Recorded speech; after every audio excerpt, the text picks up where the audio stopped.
High જ્યાં હવ બહુ હોશિયારી નહીં મારવાની. તમારી સોસાયટીમાં લઈ જાઉં ને તો સીધા રસ્તે શું જવાનું. છુલ્યા પણ શું છું ચમ મારી પર દાજ ખાઈને બેઠી હા હોય તો તું તમારી પર દાદ નાખો તો શું કરું? એકણ મીટિંગમાં છે ટીના ભાભી જોડે જવાનું આવતું તું.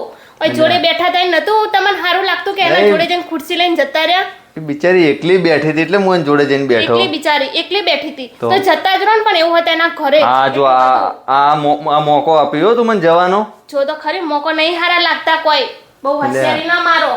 એટલે પણ મીટિંગ હતી લોકો એમ કહેતા કે રથયાત્રામાં શું શું કરવાનું. હા તો રથયાત્રાનું લોકો મીટિંગ કરતા હતા તો એની જોડે જઈને જો બેજવાનું આવતું તો એની જોડે વાતો ખોડવા બેજે તા. રથયાત્રાનું હું અપડી તું તમે કહેજો મને સોસાયટીમાં હું વાત કરી હતી એવું અપડી તું?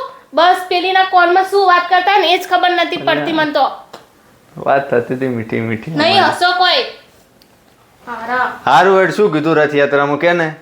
રથયાત્રામાં એમ જ કીધું કે સોસાયટીમાં આપણે આટલો બધો પ્રસંગ કરવાનો હતો. તમે શું અપડ્યું ત્યાં?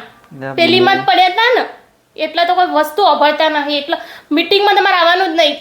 મારી હા પણ હવે ઓભળ્યો પણ હવે આવ્યો એટલે ઓભળ્યો. અને આ શું લઈને આયા હાથમાં? આ ટીના ભાભે ચોકલેટ આલી. બસ ચોકલેટ લઈને આપી. એમ કરો ખવડાતા હો ને એની જોડે ખાતા હોવાનું. અહીંથી બિસ્તરા પોટલા ભરીને જતા રહો એની જોડે. હું જઉં આવું ખવડાઈને આવું. જો અહીંથી સાલ છૂટા મારા. એટલે પણ કીધું એ તો ખવડાવવી પડે. તાર નહીં ખાવી? નહીં ખાવી મારા સોના મને બેઠા. નહીં ખાવી. બોલ્યા કરે. બાકી ટીના ભાભી મસ્ત ચોકલેટ આલી ખાઈએ.